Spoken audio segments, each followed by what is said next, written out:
Cześć, ja się nazywam Jarek z Szalonych Walizek i zapraszam Was na ostatni odcinek z balijskiej, a właściwie indonezyjskiej serii. Jesteśmy na Nusa Penida, jesteśmy tylko 2 dni i postaramy się pokazać Wam, co można w tak krótkim czasie zobaczyć i też spróbujemy trochę powalczyć z mitami, które krążą obecnie wokół Nusa Penida. Wcześniej ona była bardzo zachwalanym miejscem, obecnie mówi się o Nusie, że jest potwornie zatłoczona, że jest już mocno zabudowana. Nie mamy porównania jak było wcześniej, ale przekonamy się, czy chociaż w niektórych miejscach te odczucia, które macie, są prawdą. Lecimy!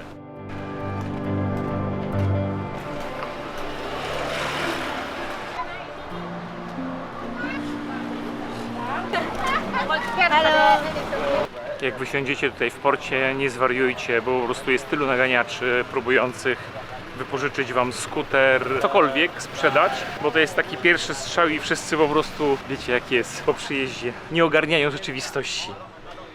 W mieście właściwie wszędzie można wynająć skutery, najlepiej jak najbliżej miejsca, gdzie mieszkacie, żeby je oddać po prostu i mieć święty spokój. Bilety na prom z Sanur kosztują 150 000 rupii od osoby. Dorys wzięła bilet w 2 strony z taką opcją open, żeby nie być zobligowanym czasem, kiedy się będzie chciało wracać. No i sprawdzimy, czy to jest fajne. Wygląda na to, że tak. Garść ważnych informacji. Na Nusa Penida kursują promy z Sanur.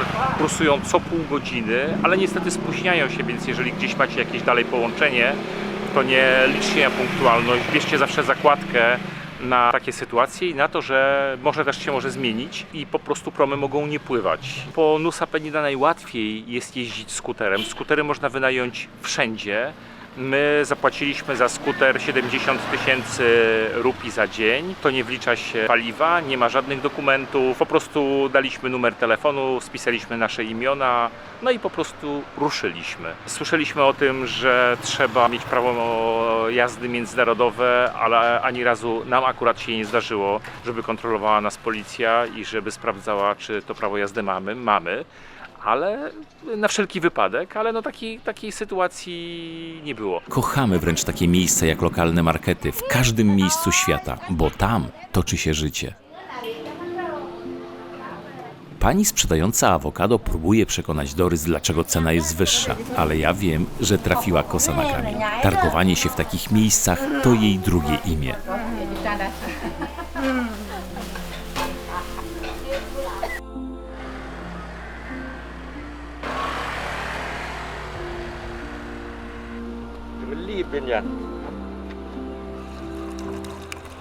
Tankowanko, żeby nie powtórzył się Wietnam. A tam, jak pamiętacie z odcinka z delty Mekongu, zepsuty wskaźnik paliwa zrobił nas w konia i z powodu jego braku stanęliśmy skuterami pośrodku niczego. W drodze po Nusa Penida zatrzymaliśmy się na chwilę przy przepięknej, chyba mało odwiedzanej świątyni. Podszedł do nas pan, zwrócił uwagę, że nie możemy wejść bez sarąga. Ja już mam, proszę bardzo. Pożyczyłem na chwilę. No zobaczcie, jak to wygląda. Przecudo. Pójdźmy zobaczyć, jak w środku. No zobaczcie, jakie drzwi. Same te drzwi to dzieło sztuki.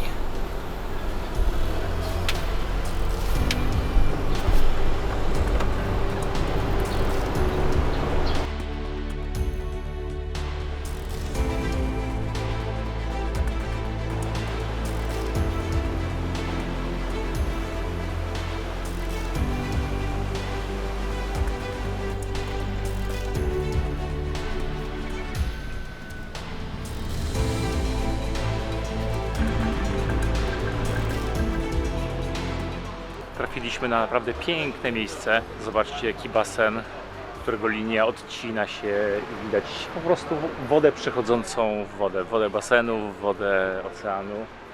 Śliczna miejscówka, tu w ogóle są śliczne miejscówki po tej stronie wyspy na północy. I tu jest płasko i trochę mi to przypomina Maltę, bo Malta również jest tak z jednej strony płaska, jak taki rondelek nierówno zanurzony w wodzie, a z drugiej strony są gigantyczne klify. Podobnie identyczny układ jest na Nusa Penida. Ta część północna jest taka właśnie schodząca płasko do wody, a część południowa to są gigantyczne, przepiękne klify. Doris sprawdziła w recepcji cenę pokoju w tym miejscu, 1 000 000 rupii. No to jest 280 zł. Na Bali takie piękne miejsca są w podobnych cenach. W ogóle zaczynają się od 250 000 rupii pokoje, ale takie wypasione to jest 1 000 000 trzeba dać. No ale jak porównamy do cen w Polsce, do cen w Europie, no to jest absolutna taniocha, jeszcze taki widok. Tylko że co z tego 1 000 000? Oni są fully booked. Po prostu wszystkie pokoje zeszły, no to jest końcówka sezonu, jeszcze wszyscy korzystają.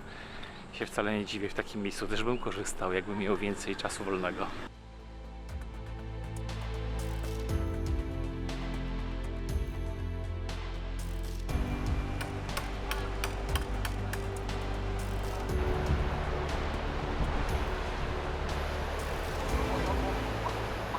Przed zachodem pierwszego dnia docieramy do Broken Beach. To najbliżej od portu położone miejsce na południu wyspy Nusa Penida, dlatego jest oblegane w ciągu dnia. Słynie ze skalnej dziury, która ma piękne okno i połączenie z morzem, przez które do środka wlewają się fale. Dobrze przyjechać tu rano lub właśnie przed zachodem słońca. Wraca się niestety po ciemku.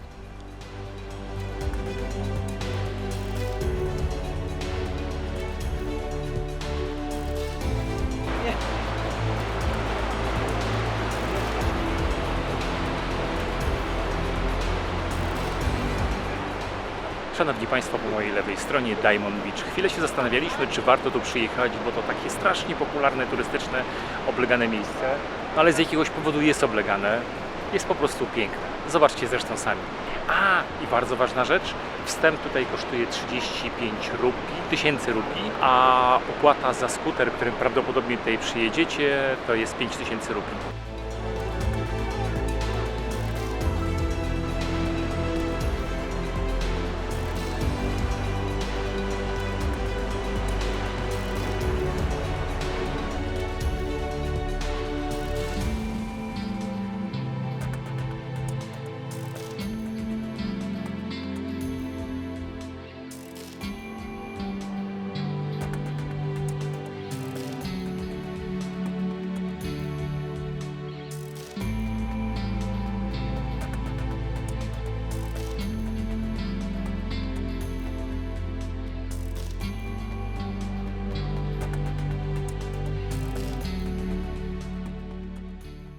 Jak macie skuterki, to dobrą opcją jest nie brać hotelu ze śniadaniem, tylko ruszyć sobie na północ od tego miasta, które znajduje się przy porcie, bo tu jest masę takich pięknych, z pięknym widokiem knajpek śniadaniowych. W jednej się zatrzymywaliśmy, tutaj możecie zobaczyć nasze jedzonko, to się nazywa Tamara Beach Club and Villa. Tamara to idealne miejsce na śniadanko na Nusa Penida.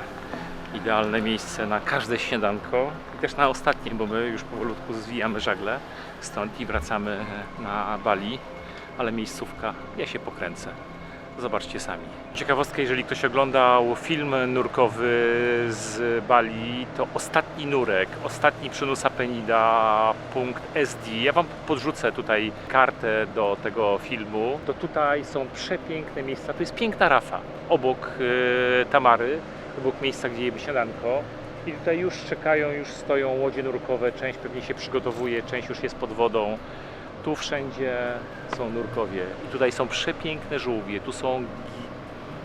Tak, tutaj widziałem gigantyczną barakudę, tutaj widziałem, ale naprawdę olbrzymie pufferfisze i dużo pięknego życia i naprawdę zdrową, taką kolorową, piękną, zdrową rafę. Serce rośnie, jak się takie rzeczy widzi. I też zazdro dla tych ludzi, którzy tutaj wybiorą miejscówkę do mieszkania. To jest najlepsza miejscówka do mieszkania, zdecydowanie lepsza niż to centralne miejsce przy porcie, no bo tutaj jest i jakaś plaża, i rafka, żeby sobie posnorkować.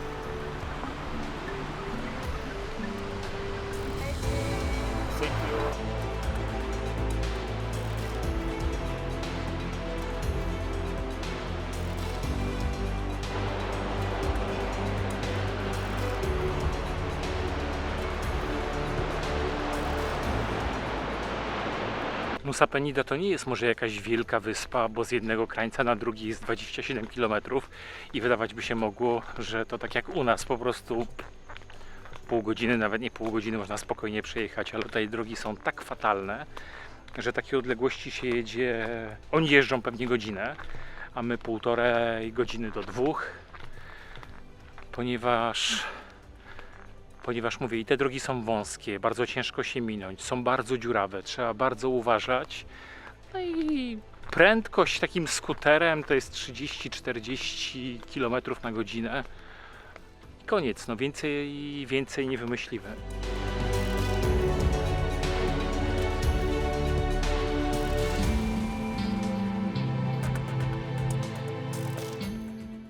Kolejne piękne miejsce na Nusa Penida, które warto odwiedzić, naszym zdaniem, to Manta Point. Tu praktycznie gwarantowane jest, że zobaczycie manty.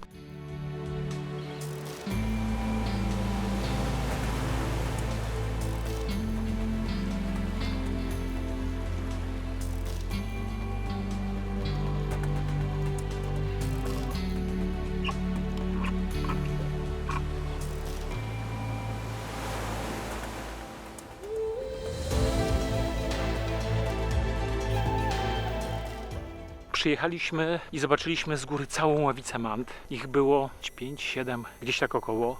Odpłynęły. Poczekaliśmy 15-20 minut i pojawiły się ponownie. Nie wszystkie, ale 2 żerowały cały czas, ponieważ tu jest taka zatoka, do której fala spycha pożywienie, kryla.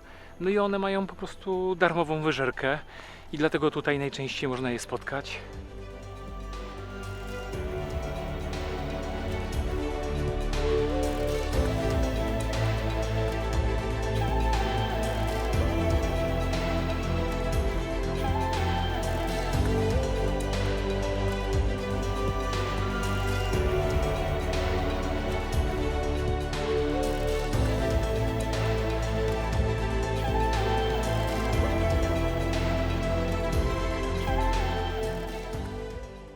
A to miejsce, gdzie mieszkaliśmy na Nusa Penida, Double G Guest House. Nic wielkiego, ale czysto, wygodnie i blisko portu, dlatego taniej. A skuterem i tak wszędzie można było dojechać.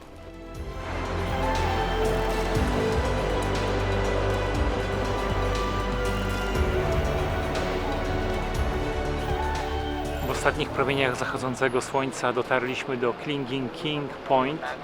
Przecudowne widoki, no idealny moment, koniec dnia, ale my biegniemy po Nusie. Próbujemy złapać wszystko, co się da złapać w jeden dzień motorkiem i w sumie dużo nam się udało, więc możecie to zobaczyć w tym filmie, co można zrobić w jeden dzień, jeżeli się wcześniej wstanie i śniadanko zje gdzieś na trasie. Lub zaplanować sobie 2 dni, to wtedy świat i ludzie będziecie mieli jeszcze chwilę nawet na plażowanie. Nacieszmy się tymi pięknymi widokami.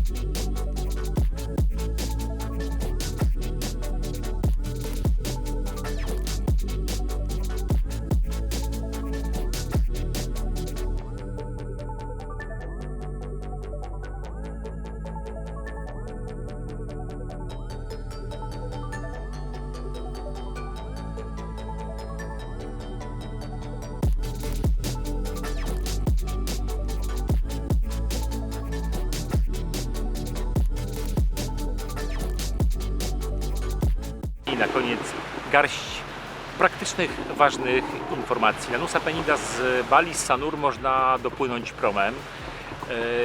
Te promy właściwie w różnych, jak tak popatrzymy na różne te korporacje, firmy, które obsługują kursy, pływają co pół godziny, od godziny 7 do godziny 17, więc spokojnie znajdziecie sobie dla siebie jakiś dogodny kurs.